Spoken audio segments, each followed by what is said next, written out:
ভালোবাসা আপনাকে তখনই সুখ দিবে যখন সেটা হবে সমানে সমান। অর্থাৎ আপনি যাকে ভালোবাসেন তাকেও ঠিক একইভাবে আপনাকে ভালোবাসতে হবে। আপনি যেমন আপনার পছন্দের মানুষটাকে গুরুত্ব দেন, সময় দেন এবং যত্ন নেন, ঠিক একইভাবে তাকেও আপনাকে গুরুত্ব দিতে হবে এবং যত্ন নিতে হবে। আপনি যতটা তার জন্য আকুলতা দেখান, ব্যাকুল হয়ে থাকেন, ঠিক একইভাবে তাকেও সাড়া দিতে হবে। আপনার মতো করেই ঠিক তাকেও ভালোবাসতে হবে। একতরফা গুরুত্ব দেওয়া, সময় দেওয়া, এমনকি একতরফাভাবে আকুলতা দেখালে আপনি কেবল হতাশায় ভুগবেন। যে মানুষটার জন্য, যার সাথে কথা বলার জন্য, মানুষটার কাছ থেকে সময় পাওয়ার জন্য কিংবা মানুষটার সান্নিধ্যে থাকার জন্য আপনি সবসময় ব্যাকুল হয়ে থাকেন, তার সামান্য উদাসীনতা আপনাকে চরম যন্ত্রণা দিবে।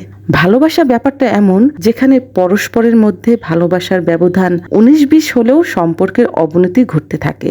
আপনার অনুভূতি যার প্রতি বেশি কাজ করে, ঠিক সেই মানুষটা আপনাকে আপনার মতো করে ভালো না বাসলে আপনার নিজেকে অসহায় মনে হবে। ভালোবাসা মানুষকে ঠিক তখনই সুখী করে তোলে যখন ভালোবাসার মানুষ আপনার মতো করেই আপনাকে ভালোবাসে, আপনাকে বুঝতে পারে। পরস্পরের মনের বনিবনা এবং ভালোবাসা সমানে সমান হলেই কেবল ভালোবেসে মানুষ সুখ পায়।